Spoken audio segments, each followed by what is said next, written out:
අස්සලාමු අලයිකුම් වරහමතුල්ලාහි වබරකාතුහු. මම මේ වීඩියෝ එක කරන්න හිතුවේ ඕගොල්ලොන්ටත් මේ වීඩියෝ එක අවශ්‍ය වෙයි කියලා. මම ඇත්තටම මගේ ලයිෆ් එකේ චේන්ජ් එකක් වුණා. ඒ චේන්ජ් එක ගැන කියන්න තමයි ඕගොල්ලොන්ට මේ ලොකු වෙනසක් වුණා. සති දෙකක් ඇතුළත. ඒ වෙනස ගැන කියන්න තමයි ඕගොල්ලොන්ට මම මේ වීඩියෝ එක කරන්නේ. ඕගොල්ලොන්ටත් අවශ්‍ය වෙයි. මම ඇත්තටම ගොඩක් ණය වෙලා ඉන්නවා. ඒ ණය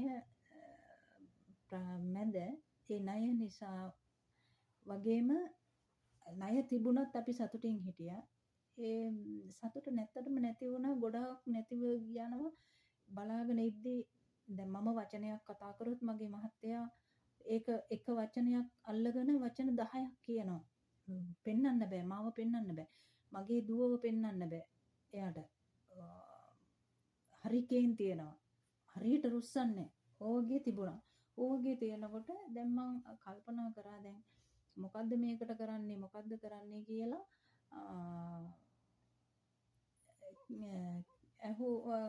කල්පනා කරාට ඔළුවට එන්නේ නැහැ මොනවද කරන්න කියලා.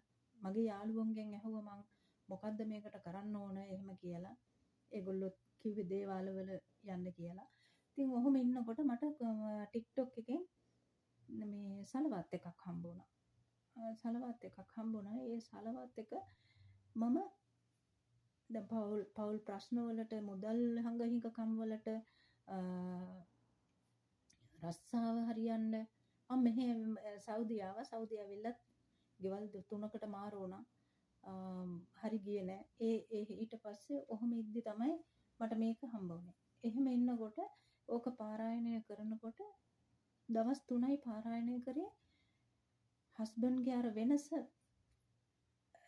කේන්තිය ගන්න එක, තරහ වෙන එක, රණ්ඩු වෙන එක, මහත්තයා මේ දුවව පෙන්වන්න බැරි එක ඒ සේරම නැති වෙලා ගියා. දවස් 3ක් පාරායනය කරනකොට ඒ සේරම නැති වෙලා ගියා. එදා ඉඳලා අද වෙනකන් දැන් සති දෙකමාරක් විතර වෙනවා. අද වෙනකන් රණ්ඩු වෙන්නේ ඒ වගේ ඊට පස්සේදී මුදල් දෙන්න තියෙන අය මම 1,60,000ක් මේ මාසේ මම දෙන්න ඕන. එතකොට මම 1,60,000ක් ඒගොල්ලන්ට දෙන්න ඕන. මගේ පඩිය 95,000යි. 95,000න් මම වාරික වීල් එකට වාරිකේ දාන්න ඕන 27,000ක්. ඉන්ෂුරන්ස් එක 10,000යි. නිවාස ණය 10,000යි. අපිට නිවාස ණය ඇරියස් වෙච්ච හින්දා 10,000ක් ගෙවන්න ඕන මාසෙකට. 10,000යි. එතකොට මගේ වියදමට පොඩි ගාණක් අවශ්‍ය වෙනවා. එතකොට මගේ 95,000න් එතනම 45,000ක් ගිහිල්ලා රුපියල් 55,000යි 50යි තියෙන්නේ 50,000යි. 50,000න් මම 1,60,000ක් ගෙවන්න ඕන. මට ඕක ගෙවන්න බෑ. මම එක්කෙනෙකුට කතා කරලා කිව්වා මම එක මාසයක් දෙන්න මං ලබන මාසේ දෙන්නම් කියලා. නෑ මට මේ මාසෙම ඕන සල්ලි කිව්වා. ඊට පස්සේ තව එක්කෙනෙකුට අනිත් එක්කෙනාට කිව්වා එයා දෙපාරට දෙන්නම්. නෑ. එකපාරම ඕන මට එකපාරම ඕන 1,10,000 අනිවාර්යෙන්ම ඕන. හරි. දැන් මම අපි මොනවද කරන්නේ කියලා කල්පනා කරලා බෑ අඬනවා දෙයියන්ට කියනවා කිසිම ප්‍රශ්නයකට කිසිම පිළිතුරක් නැහැ. නමුත් මම මේ සලවත් එක කියන්න ගත්තා. තවත් දුවා එකක් තියෙනවා. ඒකත් එක තමයි මම කියවන්න ගත්තේ. පාරායනය කරන්න ගත්තේ. ඒ සලවත් එක කොච්චර පවර්ෆුල්ද කිව්වොත් කියලා නිම කරන්න බෑ. මම දැන් අද සතුටින් ගොඩක් සතුටින්. ඇයිද කිව්වොත් ඕගොල්ලෝ දන්නවද? 1,60,000ක් ගෙවන්න ඕන තැන මං 1,10,000ක් ගෙවලා ඉවරයි. ඒක ගෙව්වේ නිකන් නෙවෙයි. නමුත් මොන හරි මාර්ගයකින් මගේ පඩිය තව ඉස්සරහට තියෙන්නේ. පඩිය ඉස්සරහට තාම පඩිය ගත්තේ නැහැ. එතකොට සෞදි ඉන්න අය කට්ටිය දන්නවා මේ රටවල් වල ඉන්න අය දන්නවා පඩිය කොයි දවස්වලටද හම්බ වෙන්නේ කියලා. පඩිය ගත්තේ නැහැ. අර 1,10,000 මම දීලා ඉවරයි. දවස් 3යි මම පාරායනය කරේ මහත්තයා තව වෙනකන් තාම උඹ නොදකින් කියාගත්තේ නැහැ. හරිද? දැන් සති දෙකමාරක් වෙනවා. එතකොට සති දෙකක් පාරායනය කරනකොට මුදල් ප්‍රශ්නේ මේක සයිඩ් එකකින් විසඳුණා. එතකොට අන්න ඒ විශ්වාසය අනුව තමයි ඕගොල්ලොන්ට මේ සලවත් එක ඕගොල්ලොන්ට මම ගේන්නේ. මම එහෙනම් සලවත් එක කියන්නම්.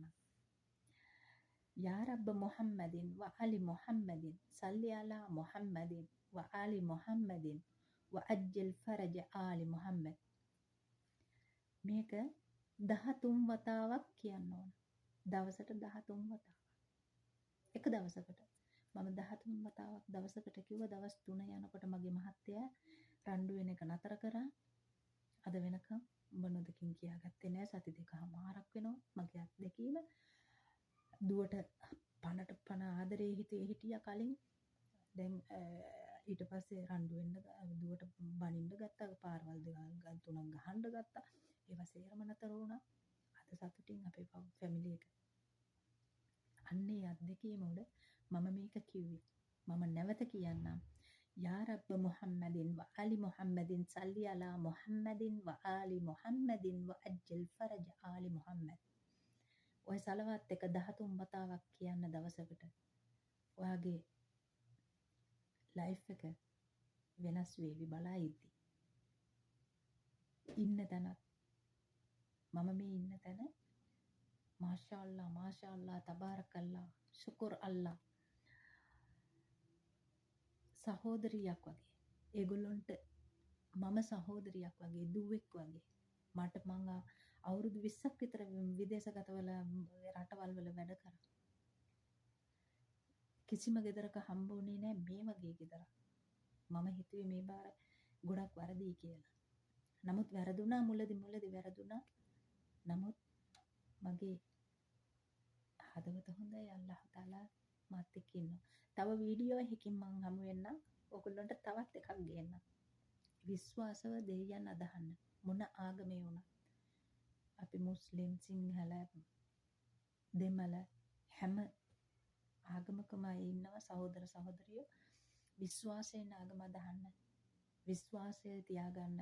විශ්වාසයෙන් භක්තියෙන් කරන්න. වෙනස් වේවි. එහෙනම් ඔබ සැමටම සුබ දවසක්.